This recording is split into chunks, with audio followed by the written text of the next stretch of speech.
Welcome back, challengers. It's Man Star and Darko here. I brought with me some dope beats for you to step to. Got 5 on the docket today. Frost Children with Sister. We have Perfume Genius with Glory. Locksmith and Heatmakerz with Wine and Circus. Men I Trust on the fourth spot here. Equus, Caballus. And the fifth one for today, Michaël Brun, FAMI Volume 1. Love that project and looking forward to sharing some of my thoughts on that in a second. But while you're here, remember to please, it's 5 times, right? I asked nicely, politely, subscribe, hit the like button. All right, we got to get these numbers up, right? I appreciate those of you that are commenting, and I try to respond to every comment. I think I got it. I try to respond to every comment. That's the goal. But bring it on. You know what I mean? Keep it up. And I got a lot of different suggestions and different ways to look at some of the commentary, some of my own commentary. Some people put me on. Some people correct me, and some people put me on some new stuff. And so it's helping me expand, just like it's dope.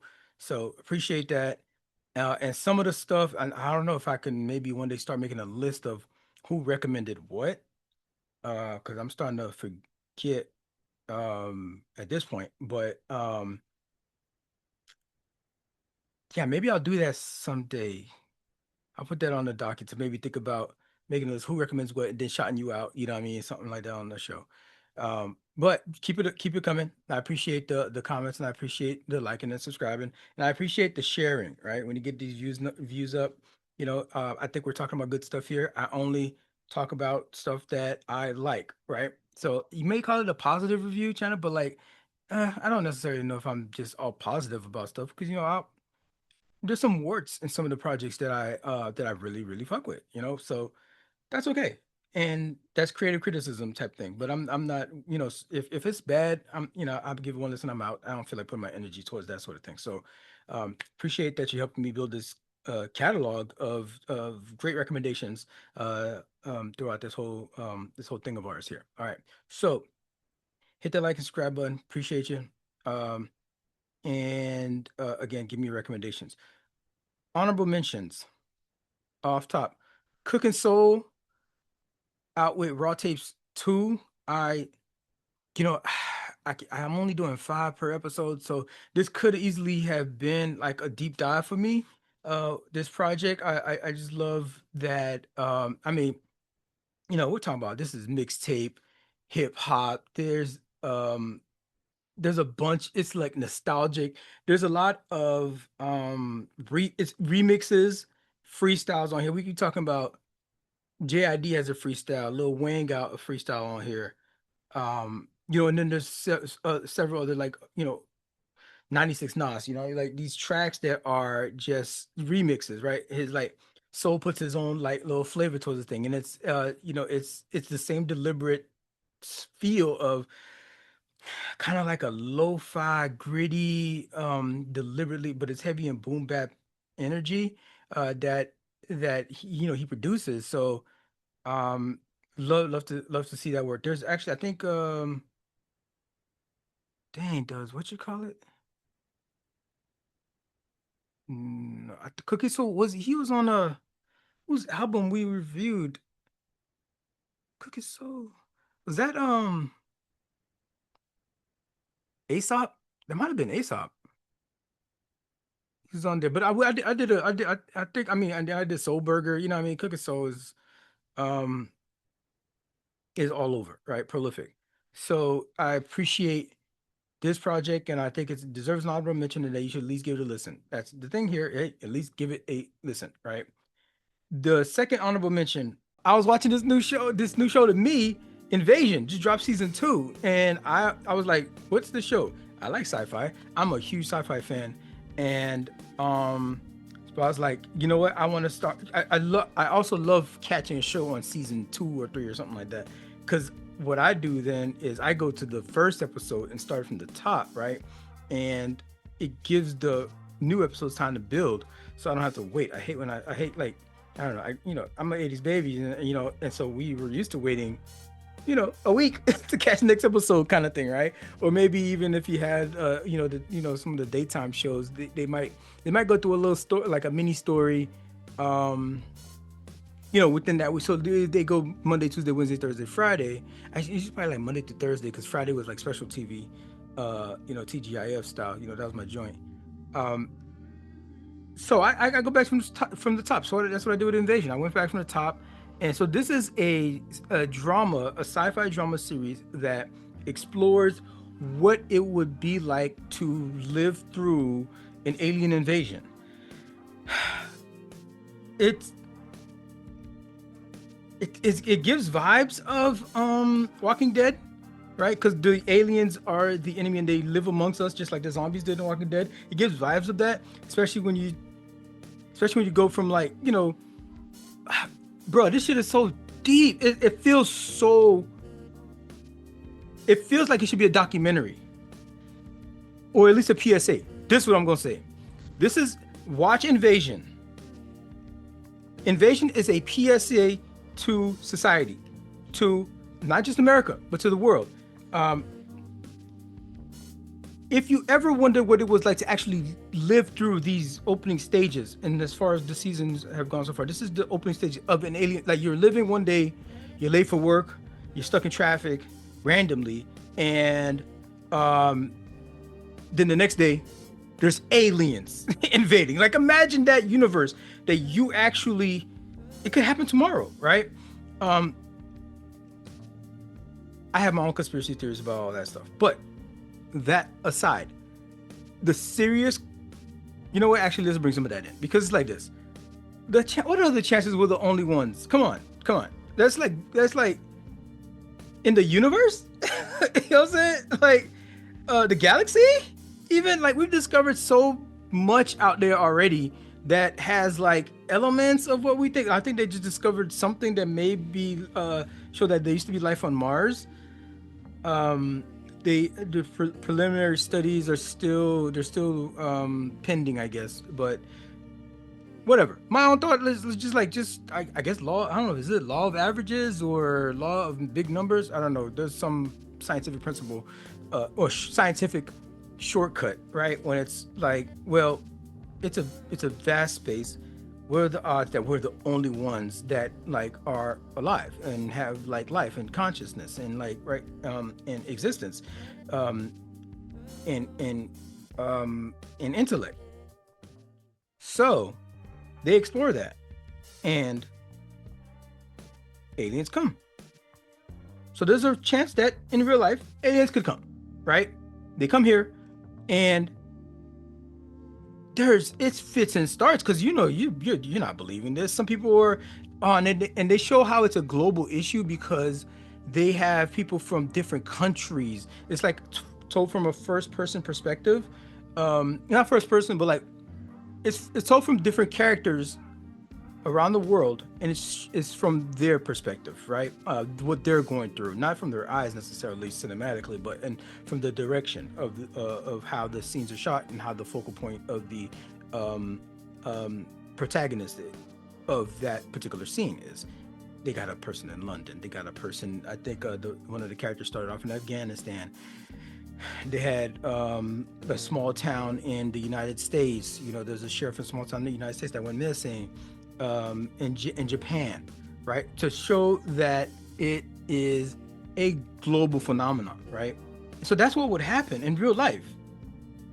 And it explores all kinds of stuff. Like, there's like, you're not just dealing with the fact that aliens just invaded, you're also dealing with everyday life. It's like sort of like when COVID sort of happened, with like, yeah, people that believed it, the people that didn't really believe it. So like, you're talking about you're late for work because there was a spaceship outside and your boss hasn't read the news or heard the news or anything. Like, I ain't trying to hear that shit. It's your third time, you're fired. You're fired, out of here, right? And then even if we show them the thing, they don't believe it. You show them the thing, they don't believe it. But that is what makes the show such a unique, it, unique style of sci-fi. Because yes, it's sci-fi, but it's heavy on the drama. Because it's heavy on the like the real life circumstances of things that you should be considering now. This is a PSA. What do you do about where to meet up if you haven't heard from your child um in 24 hours? What do you do if you are in a remote area and you have to somehow figure out this dude went from this dude went there's no everything is shut down. This dude somehow got his way from Afghanistan back to the United States by way of London, and part of that journey he helped save the world unbeknownst to him. He helped save the world, and he was just trying to get back to the woman he loved. Well, spoiler alert, no spoiler alert. And no spoilers. He's trying to get back to the woman he loved. It's interesting what happens on that journey. And so the show is a deep dive into all these sort of like the real life personal stakes. And meanwhile, you have freaking an entire invasion that is happening. And and this is what the beauty is about it. This is a TV show. This isn't a movie. They could draw this out for 10 seasons if they nice with it. If they nice with it, 10 seasons, that's at least, let's say, a season a year, maybe. All right, maybe drop 2 a year, like 8 years, the next 8 years of our lives. What is this, 2025? Let's say 5 years, 2030. We could be getting the conclusion of like a full-on battle, like for all the marbles 5 years from now. And you could just build this thing slowly from here till then. And it could be real time of how long that alien invasion is before they took over 5 years, and 5 years for us in real time also. It's just such a beautiful way to catch the nuances of something like that, some crazy event like that. You have movies that came out like oh man, what's that movie? Well, not oh dog, damn, what's the name? So it's about it's a movie basically that happened when we went through COVID. That was the movie, right? It might have been like Patient Zero or something like that, or Pandemic. Was that not Pandemic? It wasn't called Pandemic. Anyways, so a movie like that. Imagine that. And so like they made a movie out of it. Then we actually lived it in real life. So they're kind of the same thing. And does the world come together? You know what I mean? What is in stake for? What is national boundaries now? What is the use of the military versus civilian forces? Like all kinds of stuff. Like power companies ain't working, so like you ain't got no electricity. Now you gotta learn how to like make your own fire and all that kind of stuff. It is a dope exploration into the human psyche, or the theoretical human psyche in a situation such as this. Prost children, the sibling duo Angel and Lulu Prost, they are from St. Louis, and now they are out of NYC. They just released their new album Sister on September 12th. The album is confident, it is polished. There's evolution here, especially from their previous hyper pop electronic work, though it retains their characteristic chaos and energy. The album's production, it's a lot of energy, it's very danceable. It is there's a few tracks that some of the critics are saying are a little um less discreet. It can get a little bit repetitive, but personally I see the duos as ambitious on this thing.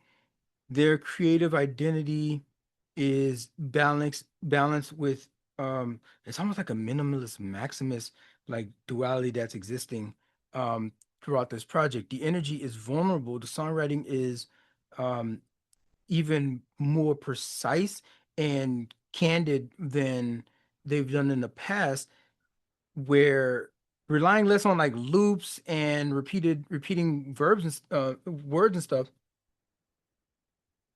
um they expound on some of these lines a little bit. So there's a lot more vocals going on in this project. It sounds full of vulnerable moments, a lot of themes of family, and of course talks about their sibling bond. The the title track "Sister," I'll talk about that in a few minutes, but it's sort of a new direction, but it is still building from their previous um, project, which like Speed Run, for example, was very high energy. Then there was it Hearth Room was a bit more reflective, and this sort of project is a little bit more confident. It's a little bit more of a balance, and I think, I mean, so generally the critics are they're getting they're getting good reviews on this thing. But there's a couple of people that are saying like some tracks, for example, are too long, but like I like long songs. So, and really the really one long song is the closing track. Um but I mean, I guess when you talk about EDM and that sort of stuff, it's usually like it's mostly party music, right? So you want to keep the beat changing and the energy just like a little bit off kilter. So you may want to do shorter songs so they can go to the next beat. You don't want to ride out a beat too long for like club style EDM music. I guess that's theory, but sometimes for me, I can like, especially when it comes to like EDM, right? And it's like I feel like I could get in a trance and that sort of thing. And like that beat could go on for 5 minutes or 5 hours. I may have been lost and just like in a whole different headspace and just like don't let it end. Like keep this on a loop. And I guess some people prefer to switch it up a little lot more often. Like I wouldn't say 5 hours, but I've replayed songs. You know what? I've replayed songs for 5 hours, like on replay, same song. I've done that. Guilty. Right here. So whatever. I like long tracks. Even when it's not just me repeating something, like some tracks that are like what is it? Was it Jimmy World has a was it Harbor? Harbor? What's it called? Safe Harbor? I don't remember the song. I don't remember. It's called something Harbor. Hold on, what is this track? I know this track. Harbor. What did I say? Jimmy?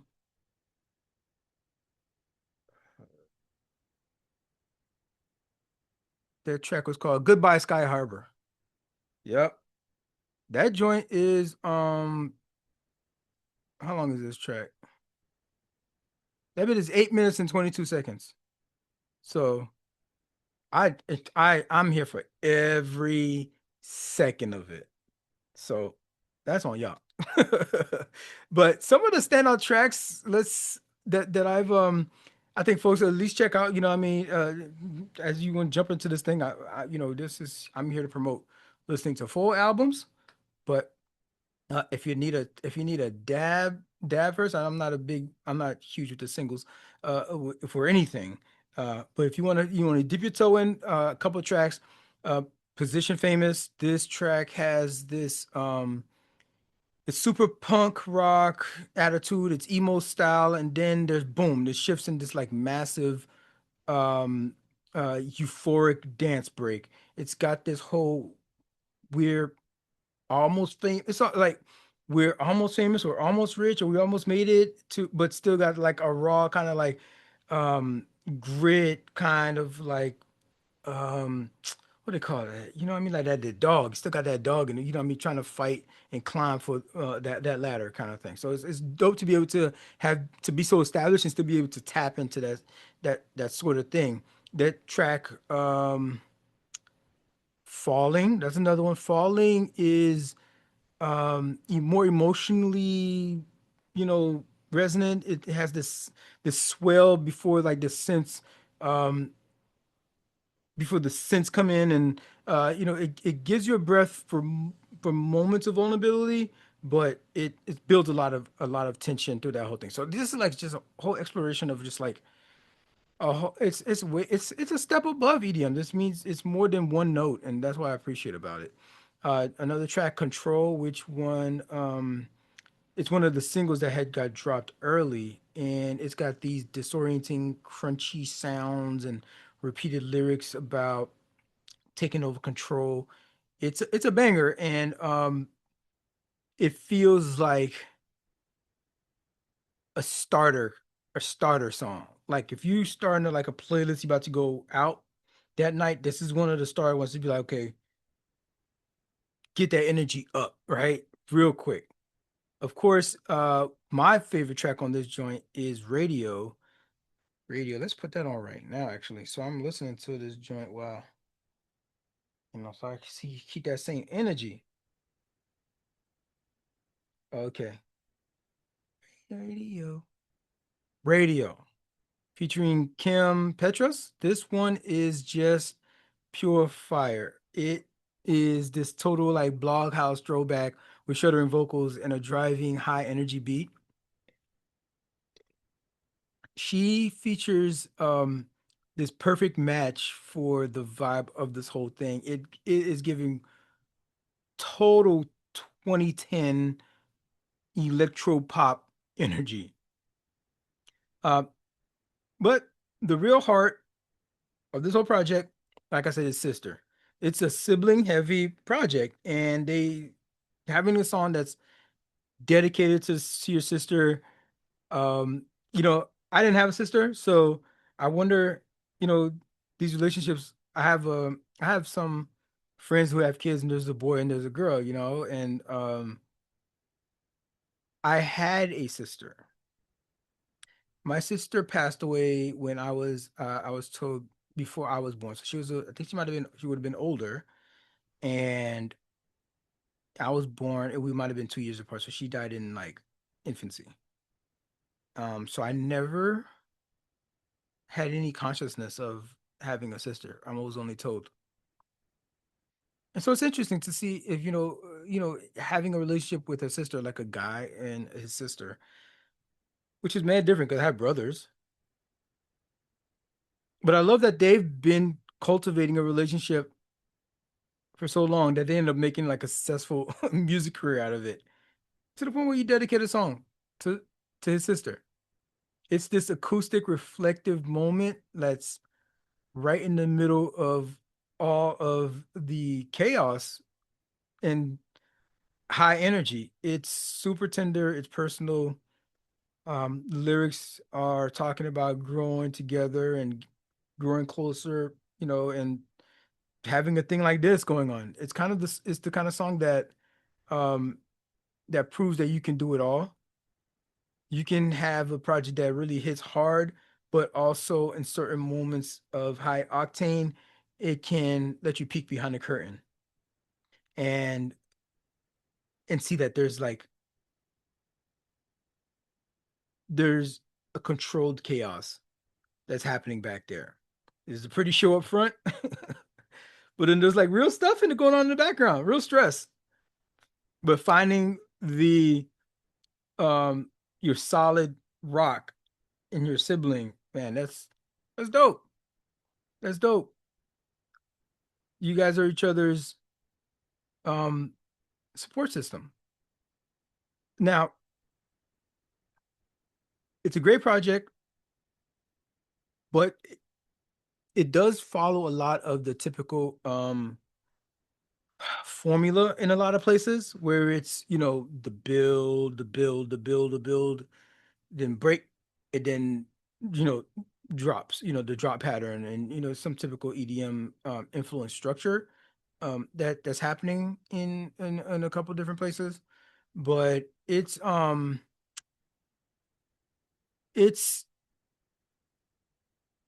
that's their audience. So, it's kind of like giving the audience a little bit of what they're used to, what they want, you know what I mean, while still trying to like push the envelope a little bit, right? And maybe lean a little bit more pop, a little bit more dream pop, maybe like emo, lean a little bit more emo, I would say probably. Um, so they have to balance that. But the way the production complements the whole thing, it helps to amplify the lyrics in the whole project, So we're getting best of both worlds, I think. The main takeaway I would say is that this project does hit the sweet spot. It's nostalgic yet forward looking. It's intense, but it's not without soul. It's it's got that duality going on, and it is well balanced. It feels like Frost children are more comfortable in their own skin in this. They know their strengths and they lean into them. Um, Most of this project is tailor made for, I would say, the festival circuit. It is it's up in the club music when mostly when you want to move, but like if you actually there's actually some reward if you just want to like listen by yourself and put some headphones in there and like let the trance take you to the message, kind of like putting the sugar in the no, putting the candy in the medicine sort of thing. Because you listen to these lyrics and it is it's very thoughtful and it's very introspective. And so it's cool to let that like wash over you. To sum it up, Sister is the album Frost Children needed to make right now. It's a record that says that we're not just here to blast in your speakers, we're here to actually connect, trying to connect with the fans. Some songs will make you bounce, others will make you pause. It's not perfect. Um, like I said, some of the tracks can feel a little formulaic or could use maybe it's a little bit tighter editing, but the highs are high and the risks pay off.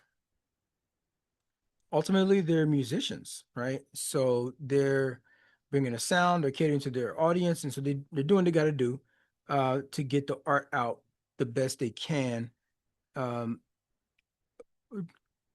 in terms of like as close to what they want in terms of their art. Um, and so I can see it through it, and I can see what they're trying to do, and so I appreciate that. Um, you love to see an artist just growing in their own skin, you know what I mean, and becoming more, getting their identity, like locking that down, and be like, oh, this is who I am, and getting there and still being able to get their art out, and being able to communicate it through the music. You love to see it, and for this project, you're gonna love to hear it. Michael Hadrius, aka Perfume Genius, has been one of the most emotionally honest, brave voices in indie art pop well over a decade now. He first got major attention around 2010 with his debut Learning, which had this raw, intimate style. Glory is Perfume Genius's seventh studio album. It was released back in March. I'm only just now getting around to it. It represents a more introspective phase where um, Hadrius examines his personal experiences within a broader worldview. The album is a full body experience. It explores themes of love, fear, queer life. All of it is blended in this beautiful layering. He actually made some news. He recently married his longtime partner, Alan Weifels, who actually is a collaborator on the project. Alan Weifels is heavily involved. He is this multi instrumentalist. He's also a co-writer, and he steps in on some vocals and harmonies throughout the project as well. This is um a full band this time for Perfume Genius. We're talking we got guitarists, we have bassists, there's a drummer, um and um and piano, of course. And it's not just gonna be like your bedroom pop, um, shoegaze adjacent sort of stuff. It leans into a richer instrumentation, for it to be a full body work. Also, then to consider is that this was done in the pandemic. This is when he wrote most of these songs, and I mean, it's very telling on where all these feelings of isolation, um, introspection, anxiety, and fear. Like that was a scary place. And like it's like if I didn't know that, I would think this was just like somebody going through this. And I was like, wow, that's very like um in tune, emotionally intelligent. That's very emotionally intelligent of a person to be able to capture that randomly in like 2025. Although there's other things you can maybe make a an apocalypse event out of in 2025. 2020 was different. Pandemic was different. People were isolated for real, for real.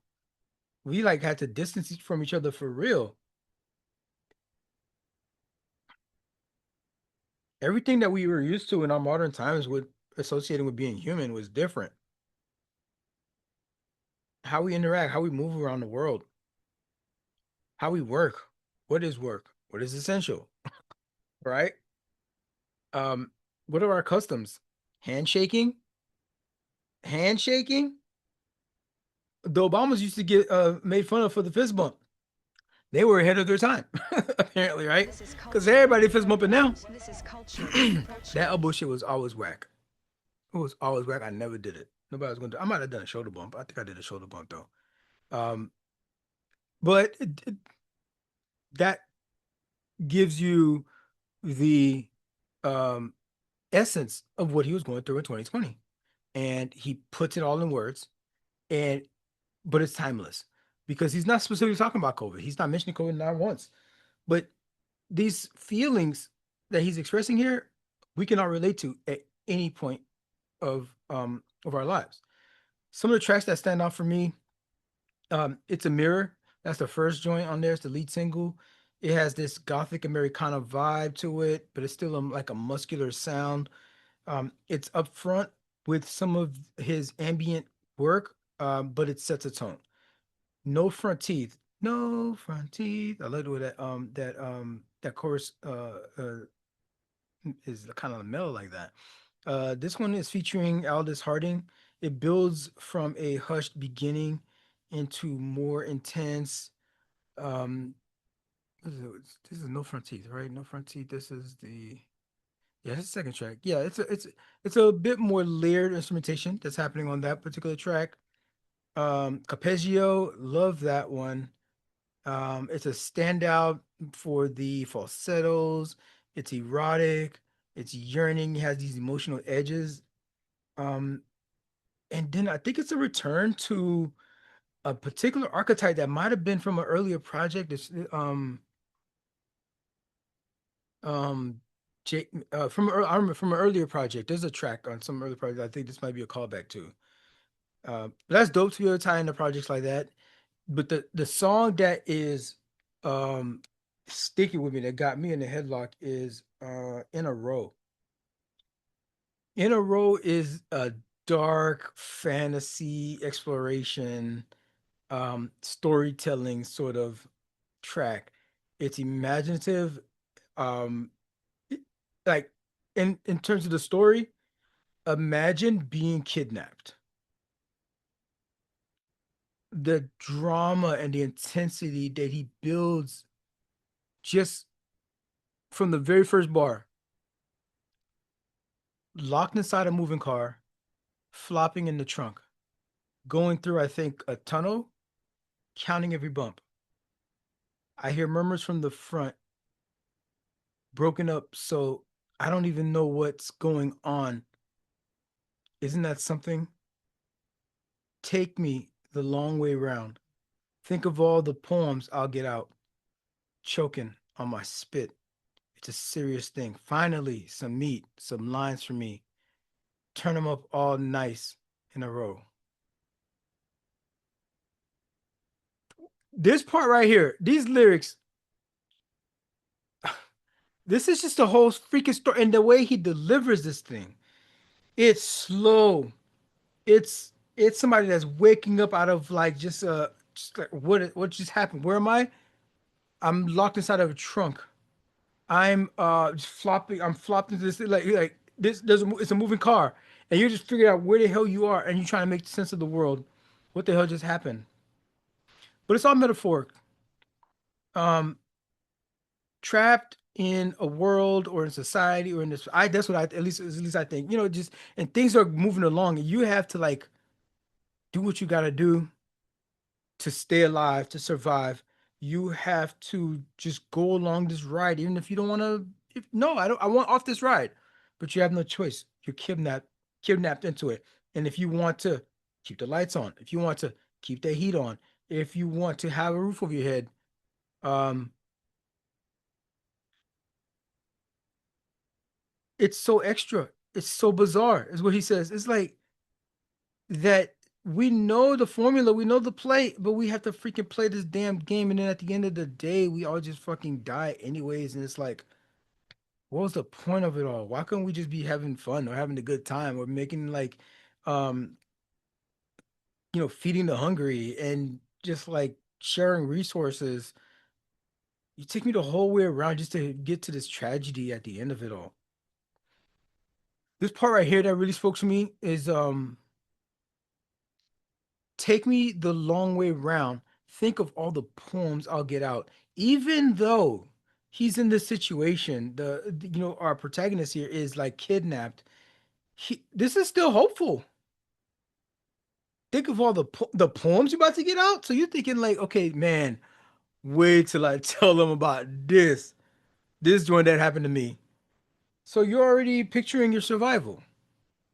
You're already picturing that you're gonna find a way out. You're gonna make your way out. Somehow you're gonna get out. And um, you're already writing the story. I'm writing personally. I'm I'm in the process of writing a book or two, right? And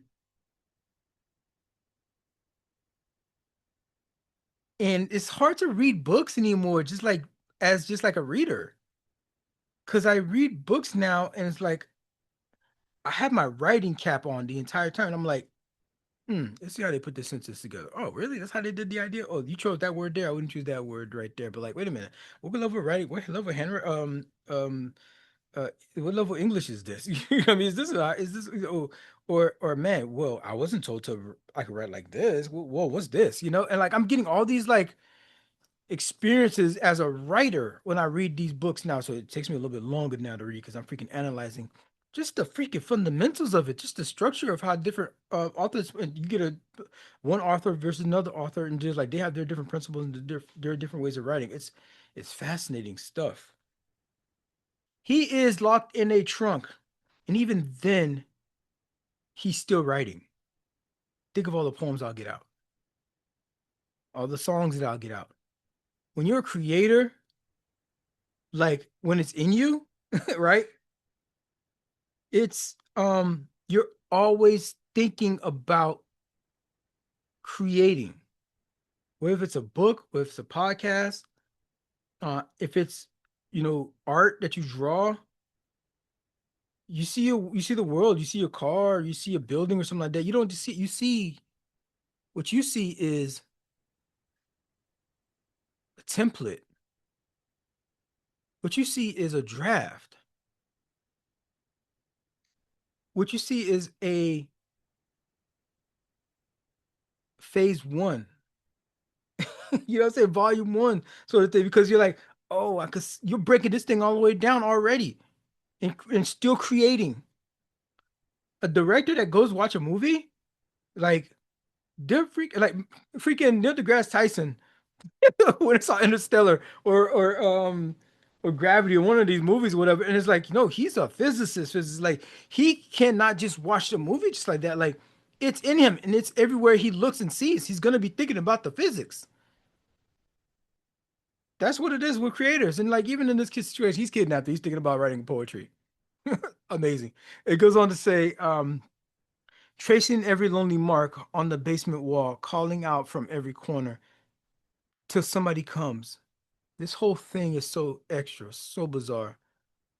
So I don't even know what's going on. I hear them coming. I hear them coming. Take me the long way round. Think of all the poems I'll get out. Turning on the spit. How sickening. Turning on the spit. The spit, that the rotating spit. How sickening. Cooking you. Finally, a show with lines for me. Turn them up all nice, all in a row. They lined up to fucking consume you. They lined up finally. So this one speaks to me personally because doing this show, it's like tracing every lonely mark on the basement on the basement wall, calling out from every corner. I'm on this show, calling out, trying to build this thing, hoping somebody comes and that my people are out there. And it's slowly building, level by level. Put a put a comment right now. Uh, when you get to this point, if you feel me, if you're like, no, I rock with you, Darwin. Like I rock with your music. I rock with the recommendations. I rock with your general vibe. You know what I'm saying? And your take on some of these things. And it's a community, right? We're trying to build a community here. And my people are out there. They're like, think how I sort of, what I mean, pick up what I'm laying down, sort of thing, right? So shouts out to y'all. But like sometimes it feels like I'm just calling out from every corner, just like doing all the things to try to build that community. And like, is anybody listening? At those are the quiet moments when you don't hear anything in return that you it's a gut check. It's a gut check, and you realize that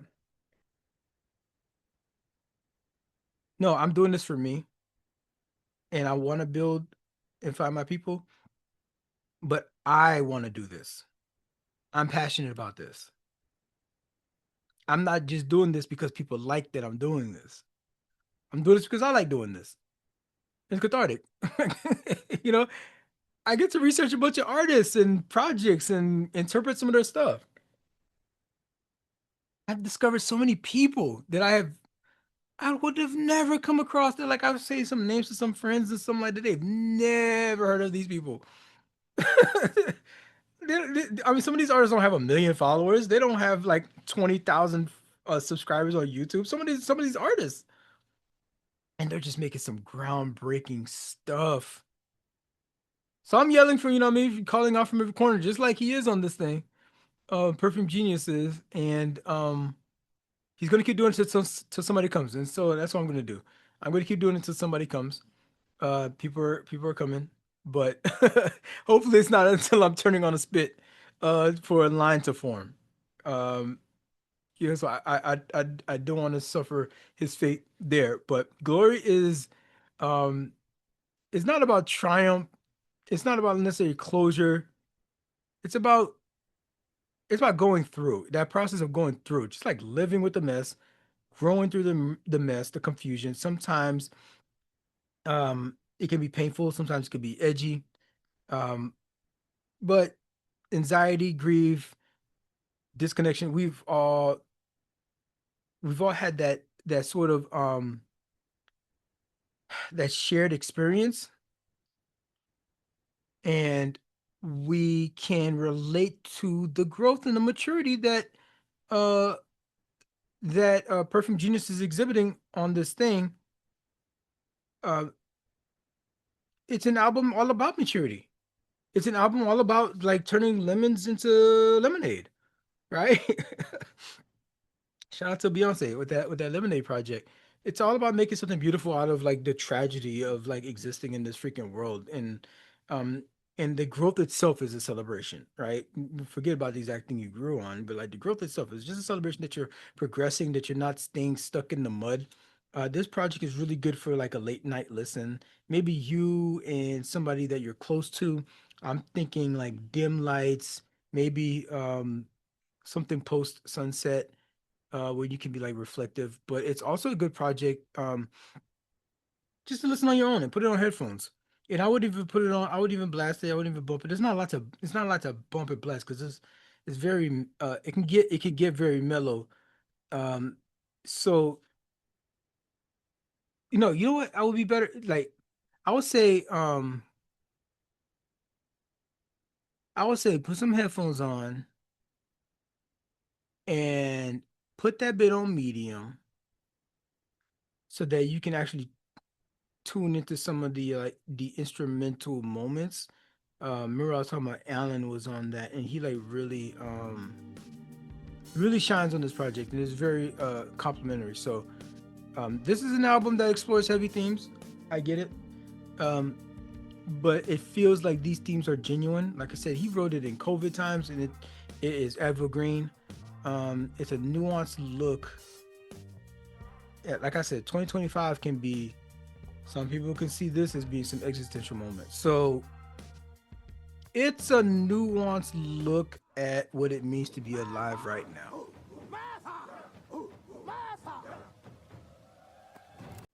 Locksmith and Heatmakerz new project, Wine and Circus. If you're a real one, you know the pedigree here. Locksmith is a lyrical titan from the Bay Area, and Heatmakerz, of course, legendary production, practically soundtracks to our 2000s with soulful, sample-driven beats for artists like Beyonce, Dipset, and beyond. Their careers have been running parallel for decades, and fans like me have long awaited something, a full project with them working together, them linking up. And we finally got it in 2025. They delivered. This project dropped on last week, the 16th of September. So if you're listening, shout out to you, September 16th, 2025, when this project dropped. I'm recording on the 22nd. But this joint is a breath of fresh air.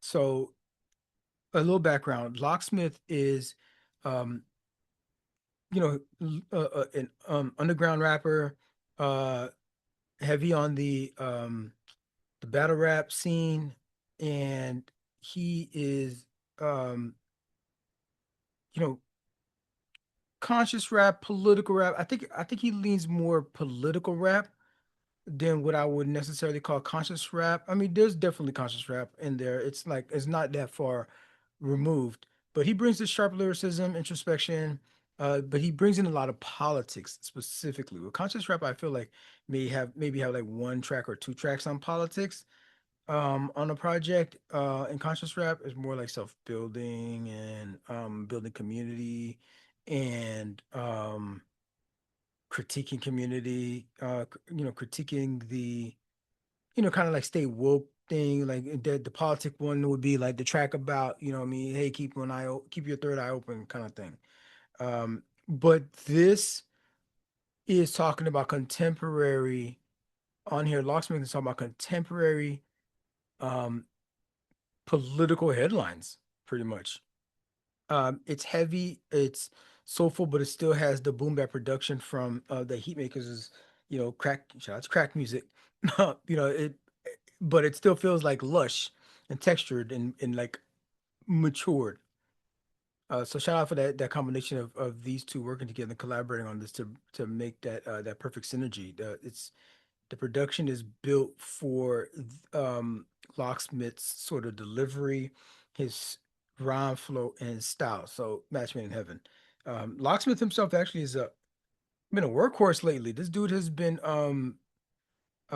before even dropping this project, he was dropping freestyles and singles left to right, and he is still, of course, connected to the battle rap scene that pretty much made him. Heatmakers on the other end is stay busy. They just had a Joel Ortiz project, like a full Joel Ortiz project, and been dropping instrumental stuff, reminding everybody that, I mean, awesomeness never lost its touch. Um, Unlike albums with many producers, um, this project is wholly produced by Heatmakers, so it really helps bring together that cohesiveness, right? That like that style that is comprehensive and keeps the sonic environment that they build um just like smoothly transitioning throughout. I'm talking about the beats, the sample styles, the drum choices. transitions feel like pieces of a larger tapestry, which you can develop when you stick to one producer. You're not freaking stitching together a bunch of songs and making a list and then calling it an album, right? No, this is a project where it's curated and it is honed in on these two artists top of their craft. When Locksmith works with one producer, it helps him reach this sort of sharpened focus. So I love that decision and hope that he leans more into that. Whereas like a lot of artists these days, like for a project, they put a project out and it's fine, it's good, it's okay, but like man, there's like 30 producers on these things, right? Like everybody's in the kitchen. So sometimes it's like it feels a little disjointed. Um, but true to his nature, Locksmith doesn't shy away from the social and political commentary. This is why like this is very much political rap, talking about stuff like the two-party system, identity. There's one track that goes into lyricism and hip hop, right? Like you call yourself a lyricist, and don't even check for lyrics, kind of thing, right? And he's calling everybody to be honest about the true state of the world that we're living in. But it's not all anger. This is what I would call resistant um, optimism, resistant optimism, where it's like because there's still hope in these bars. There's still like a chance to make a change, but it is defiant in that I'm not just going to swallow what the mainstream culture is feeding me. I'm not just going to swallow what politicians are telling me.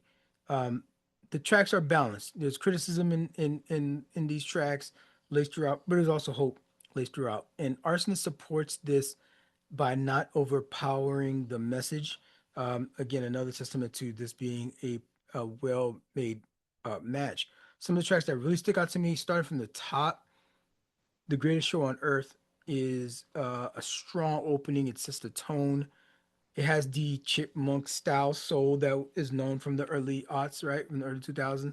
Um, and it on here Locksmith is addressing he's addressing what we are about to get into, the greatest show on earth, like America, life in America, and it's all a spectacle. And he's like he's the MC, right? And so it's dope for that. The one track that really just like got on repeat that I just can't get enough is freaking is Culture. And shout out to them for even realizing how dope of a track it is because they actually have Culture Part Two, which closes out the project. They had to revisit that joint, right? All right, so hello, Culture, man, the Culture is so good. Um, th- this joint it stands often because of its directness. It's so it's poignant. It is asking questions like, "What is culture now? Who shapes it? Who profits from it?" And shouts to Styles P. Styles P is on this joint. That joint goes. So, what's your definition of culture? Does social media mediate how sex is painted? The glow's realer as soon as you hit the lotto. Can't criticize them because its men help to perpetuate it. With our women, we scoff when it's authentic and all when it's augmented. This is their whole conversation about stretch marks, right? Or a conversation about BBLs, right? And there's, obviously sometimes that like a lot of, I guess I don't know if social media did that did this, but like men, we don't like a lot of men don't have like a full appreciation for what it is. Men that are attracted to women, um, for just a woman form. I think a lot of guys actually don't like women. They just want to get their dick wet. That's what I think. But it's like women come in all shapes and sizes and different features, different models. All right, if you will. Sorry to objectify, just for the joke. Okay, I did it for the joke, right? Um, but like with our women, we scoff when it's authentic and all when it's augmented. We feed into that. Whatever some self consciousness they may whatever like body positivity and all that kind of stuff or issues that they may have at whatever size or shape they are, from thin to thick. Um, we Men help influence that a lot and what we give our attention to. And it's also different from what we give our attention to what we socialize. Because there's a lot of guys that give their attention to stuff that they would never publicize because there's some barrier there with them, even though that's what they're attracted to. Like, do you? And we never really fully appreciate women for all the shapes and sizes that they come. And like some women have figured out, hey, this is what guys like. I'm gonna do that because that's what we're socializing. Even if that's not exactly what matters when it comes to what we're attracted to. Maybe we are looking for somebody who is could hold their end of the conversation. Maybe look for somebody who actually does know how to sew. Maybe it's somebody that you that wants that knows how to just be a good listener. Or it could be somebody who's like well educated, even more educated than you, so you could learn from them. All kinds of different reasons, all kinds of different things that women bring to the table in a relationship. And but the thing that we actually socialize, the thing that we actually like on the social medias, the thing that we actually repost and that we share in our group chats and stuff, is this other stuff. And so if we keep doing that, we keep perpetuating that, then that's what you're gonna get. It's a cause and effect. Um, Luckily, I think there's a turn in the zeitgeist coming, and that has been coming. It's been happening. A lot more importance is being placed on nowadays on authenticity. So motherfuckers don't really care about a particular archetype, about an idealism. I think like introspective people are are keenly aware for authenticity, and they can live with themselves. They can sleep easy at night knowing that they are showing up as their true self and their partner is showing up as their true self, and they are cool with each other. I love your true self. You ain't got to put no front on for me. And I love your true self. You can be real. The mark of a healthy relationship, if I say so. That's what we're getting there, and I hope that the train speeds along. And that he goes on to go say here, we're often involved in it. We often absolve ourselves, condemning it still. The symptoms of big pimping are children of tip drills. Big pimping to tip drills. That's what we were. But still, we instill it. They steal it. It's up to us to distill it. For our green, we're all green. Greediness is a skill. It can pay dividends or spiral. Why incriminate yourself in a murder just to go viral? That's the whole industry. That's the whole industry right now summed up in a couple bars. And by industry, I'm not just talking about the music industry. I'm talking about freaking the social media, podcasting, freaking influencer creator industry. Because we are trying to surf on that algorithm wave. We're all trying to serve the masses. But cats like Locksmith, cats like me, cats like myself, I don't, I'm not saying fuck the algorithm, but I'm still trying to do me and like have my people find me. And if it happens to serve what the algorithm seems is monetizable or whatever, like cool. I'll take the check. I ain't gonna get back the check. I'm gonna be authentic though. So shout out to the people that's still doing it. Them that's like not completely giving it to like I could be a reactionary channel. I could be a freaking one of these channels that like shits on projects and stuff like that. It just ain't me. It would be fake. When I start doing that, when I start like slamming albums, like hard, like slamming them, like I might say a line or something like, okay, I ain't dig that project and I move on. If I make a whole clip, put it this way, if you ever see a clip of me bashing an album, not saying that I never bash albums, but I keep that here. Right? I keep that in here. But if I ever put out a clip of me bashing an album, I'm not authentic. You can call me out. You call me out, and I owe you a check for $2. Okay, promise you, it's gonna be two exact dollars. You know, I might actually give you a $2 bill. I would have to go do the legwork to find this dollar bill and send that to you. So, and I don't want to do that legwork. So you hold your breath, I'm gonna hold my breath. All right, we're gonna see. Cause I'm not gonna do that. I have to edit that joint and spend my time. No, for an album that I don't rock with, I'm gonna sit here and trash it for an extended period of time and then put a clip out on it. Nah, I actually done it on the mic. I just and I deleted it because I just wanted to get it out. And never put out a clip on it. I'm not looking for that kind of attention. That's not me. I'm not. That's not authentic. This project is thoughtful. It's sharp. It's balanced between critical and hopeful moments. Oh yeah, shout out to my son on who shows up on Culture Part Two, which is it's the closing track on this whole thing. So remember I said Culture is the one that we just went through. It was dope. Who decides Culture?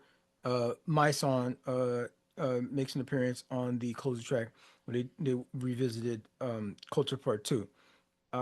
Both rappers dropping serious knowledge in the stripped down, like this is politically charged beat that's happening on that one. So check that one out. Listen to the end, top to bottom. This project, it's only 34 minutes, people. You have 34 minutes. All right, it's 10 songs, 34 minutes. So give it a listen. Um, this is not purely protest rap or political rap, but it is heavily leaned in that direction.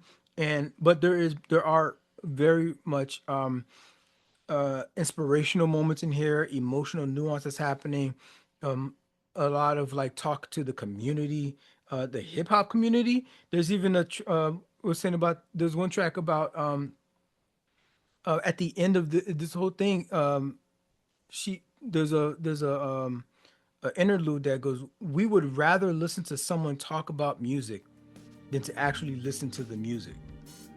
And granted, that's what you're here for, listen to me talk about music, but I'm trying to get you to the music, is what I'm trying to do here. You know what I mean? If I could sum up what's happening on this project, Wine and Circus is Locksmith at his poetic, socially conscious best, elevated by Heatmakerz cohesive and soulful production.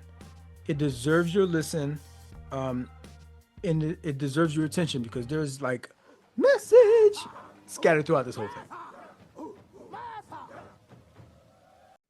Men I Trust released their latest album, Equus Caballus, on May 6th. So this was like earlier this year. It's a companion piece to Equus Asinus, which arrived earlier this year.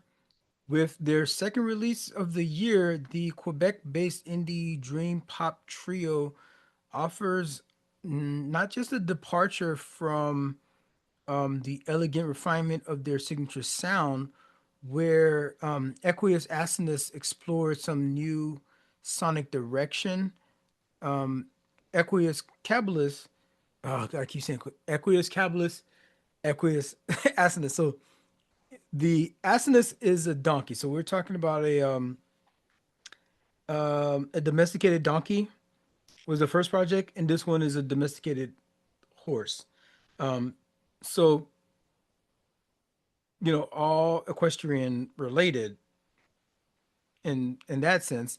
I still haven't really fully pictured. I haven't really figured out why those themes on these two, but I digress.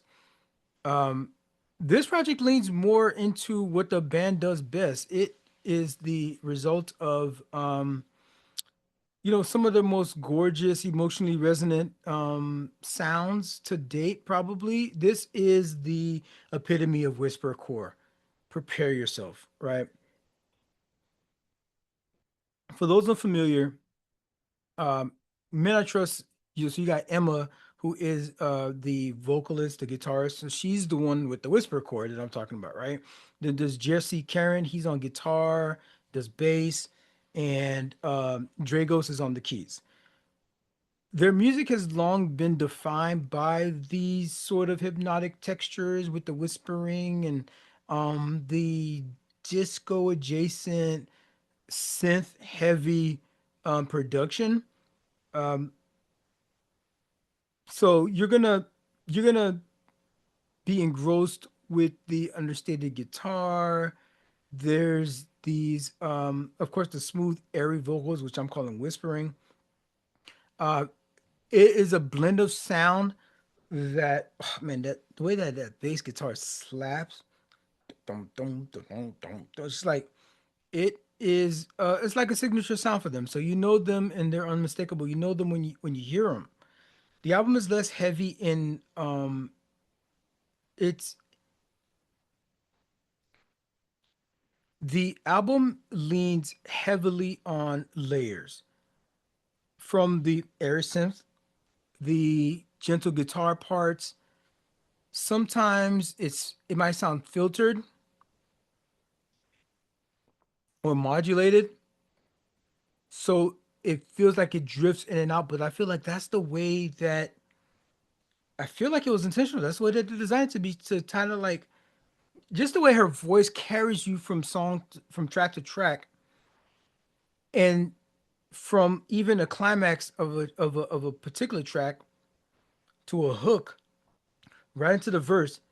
She shepherds you into this. It sort of like feels just drifting in and out of the whole mix.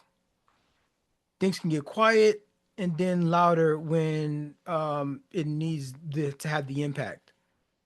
The dynamics here are always balancing loud and soft, busy and sparse, and it's all carefully managed in this 80s retro um, influence thing mixed with these modern mixed sensibilities.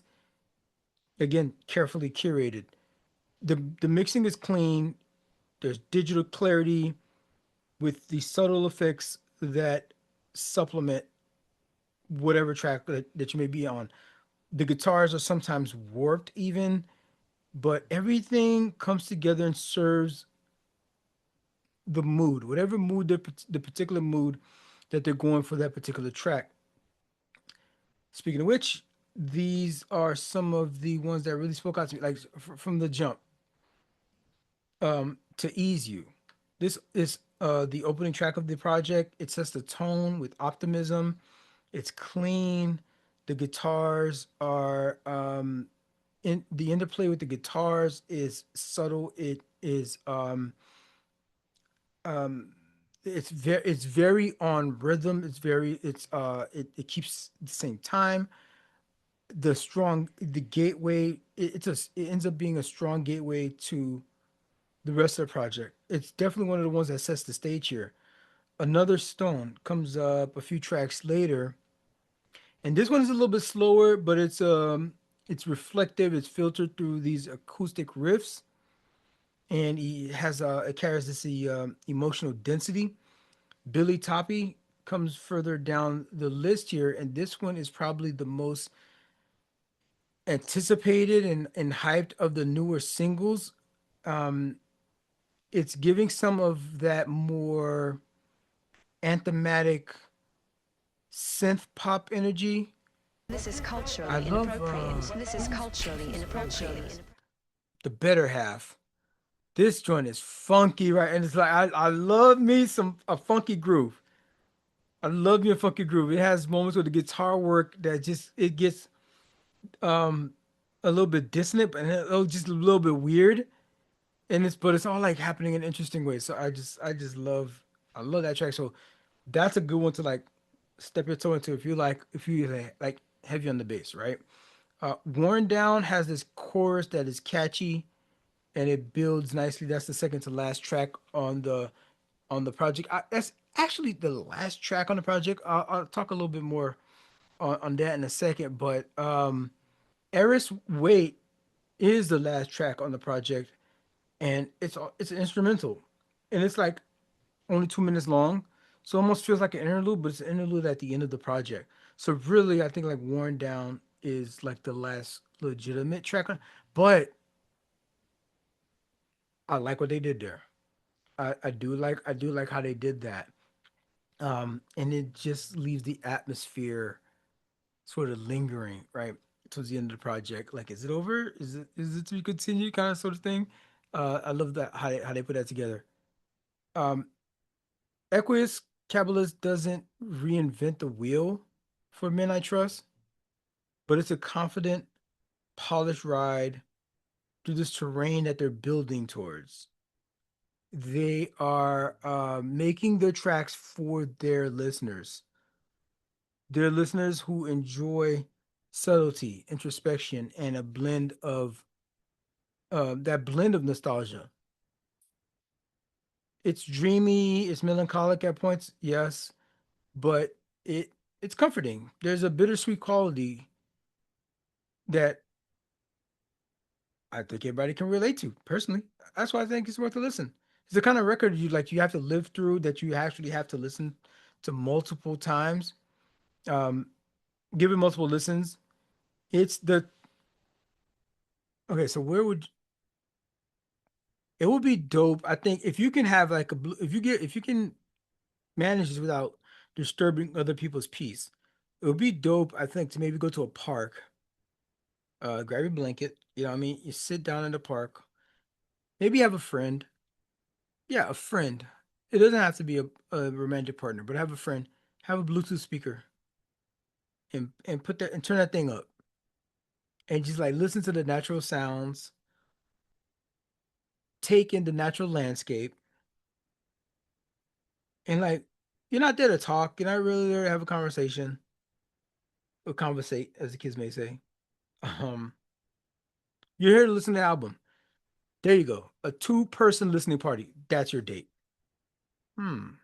Seeing this a lot. Maybe I might need to take some notes here. Okay. But that this album slaps for that.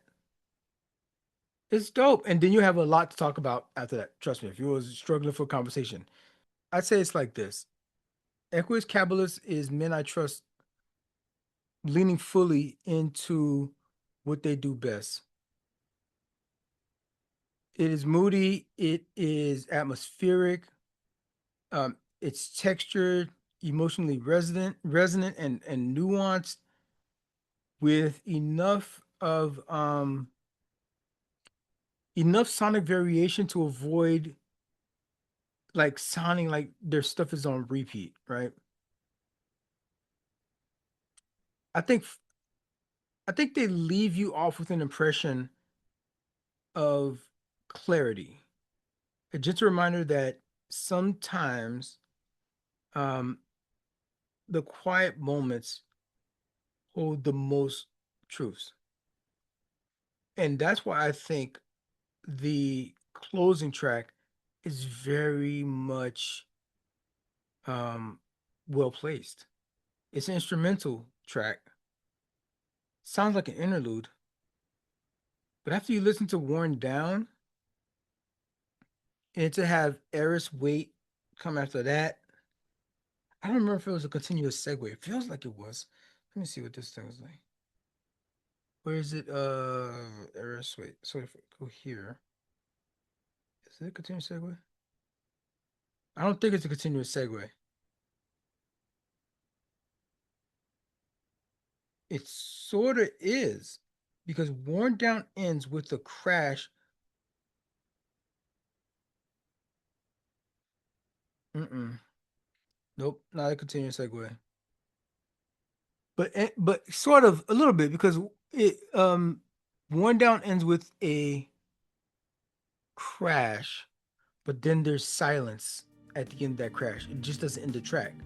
There's about 4 or 5 seconds of silence, and then it picks up with Eris Wait, which is with the drums. I think it is a segue because the previous track ended with the drums, and this one picks up with the drums, as in terms of a drum solo, with some ambient sounds in the background. So, yes, the quiet moments, the moments without the lyrics, landing that plane, and thinking of what's next.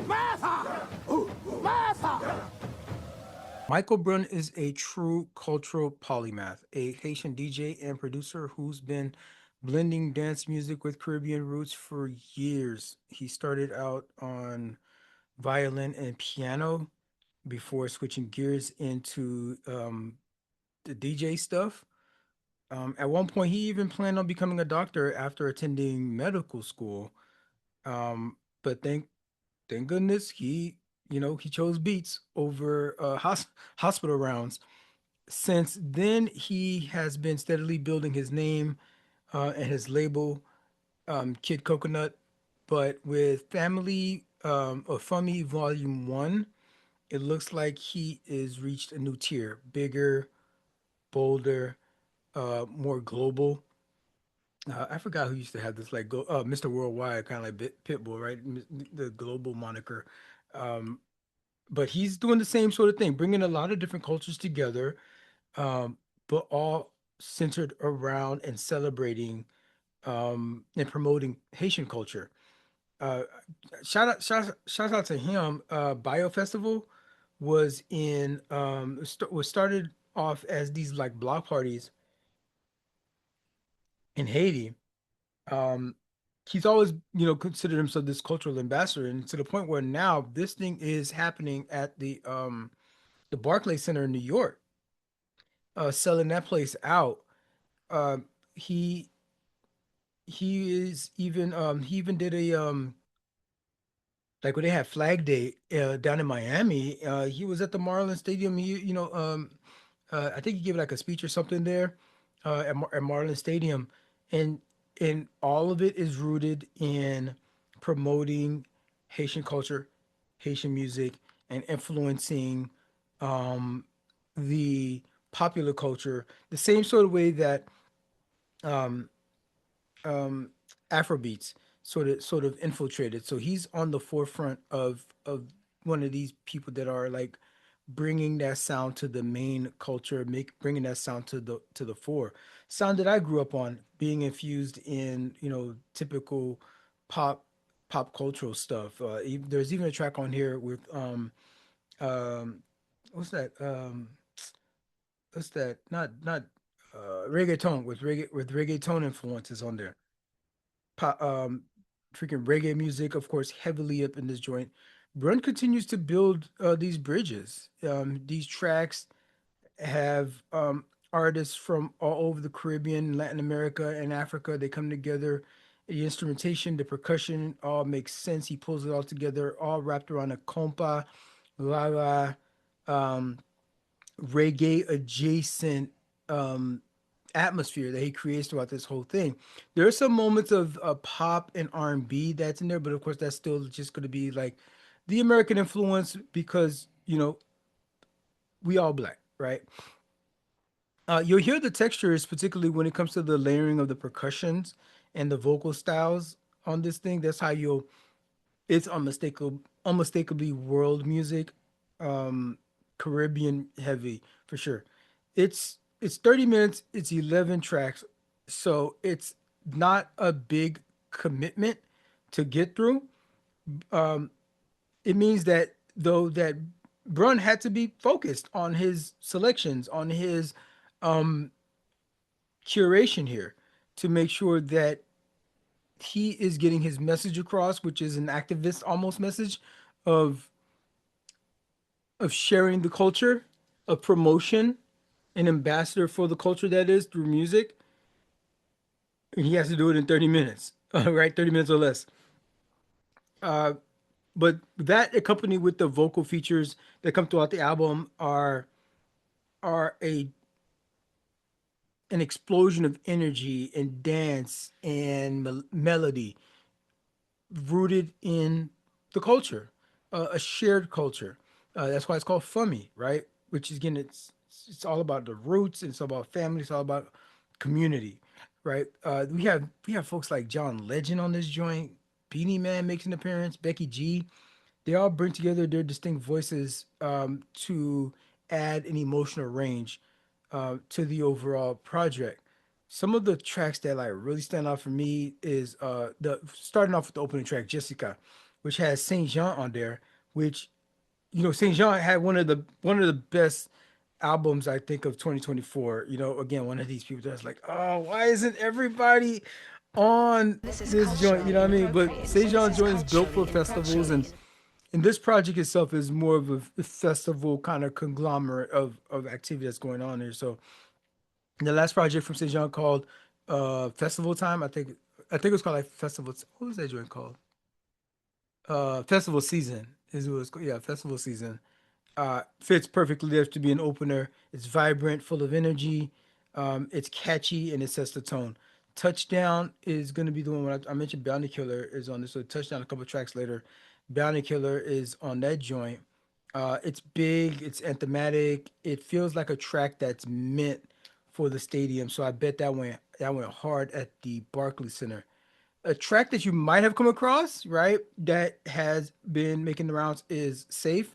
John Legend is on this joint, and it's a little bit of a slower burn, but it gives the album the contrast after a lot of party, dance, energy. This is a moment of reflection, a moment to kind of like take a breath, take a little bit of a breather. Um, and then it picks right back up with with the closing track of oh ah right. And in this one, Paul Bobrum is on this, and we featured his last project, Paul Bobrum, which is such a beautiful yeah, Limiala. That joint is just beautiful. It's just great music. You don't even need to understand Haitian Creole to appreciate that album. It's one of these where the music itself, it's soulful. It's the instruments are intricate on that album. I don't get me started again on that Bobram project. But he's featured on here on the closing track. Great place for to tuck him in there on this compilation. It it's a short closer. This joint is it's only a minute and 52 seconds, but it leaves it's well placed. It leaves a great taste um, to land the plane on. It is rooted in the soulful, celebratory, just like the Madrid project. It's a celebration of family, of connectiveness. But it feels like a communal sort of send off for the journey that if you listen through, like 'cause it's only 30 minutes, so it shouldn't be that heavy of a lift. FAMI Volume One earns high remarks in my book. It delivers what is promised. It's a soundtrack of connection, celebration. It does sound like they're chasing singles. And for Michael to be, I don't know if if he identifies as an activist, but like I just want to see him like having this job of being like a cultural ambassador. You may want to make a project full of singles because hopefully one of them hits. Cardi B just dropped a project that it's a little bit of controversy that is going platinum already on the first day, right? Wait, why is it going platinum? Well, because she put songs like WAP and Up. I think WAP and Up are on the project. These songs have been out for a couple of years, and they're already like 7 times platinum, 5 times platinum. And it's like you automatically, stitch that onto the new project. You're gaming the algorithm. Because you already got those millions of, probably hundreds of millions of views by now. I don't know how much, probably that these tracks already have. 70 million views here. 100 million views there. The album's already going to be platinum, right? Because these tracks are included. So I get it. You gotta get one of these singles to hit, especially if you got a message that you're trying to put out. So um, it does feel at times like it's a compilation of disparate tracks, but they're all fire. they're all good in their own right. The different flavors, the different styles, and it does feel like maybe a playlist. Michael Brun put a playlist together. Um, but all in all, it's a celebration. It's connection.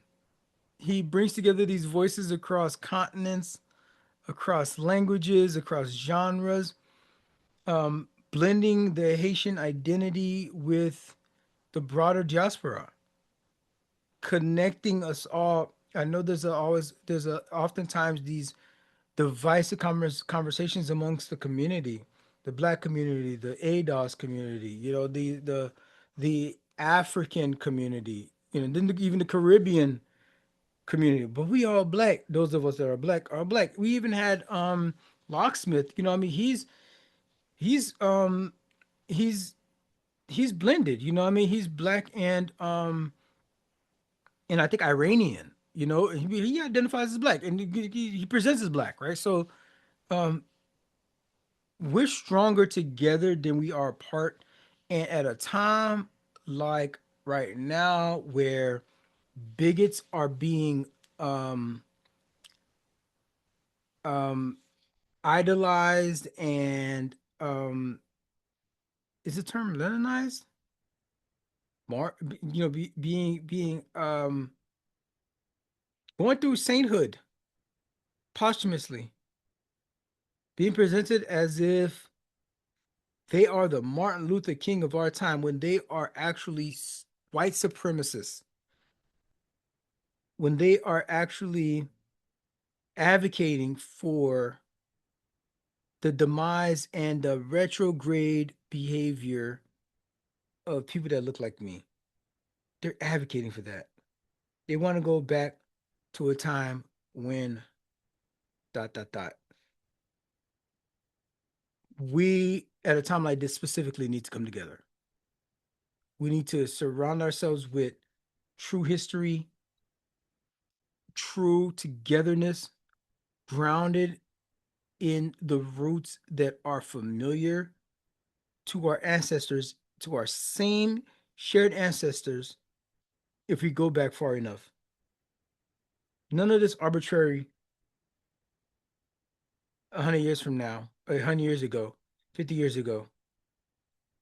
When that shit really got popping, when that shit got popped off, we had a shared DNA, we had a shared grandparent.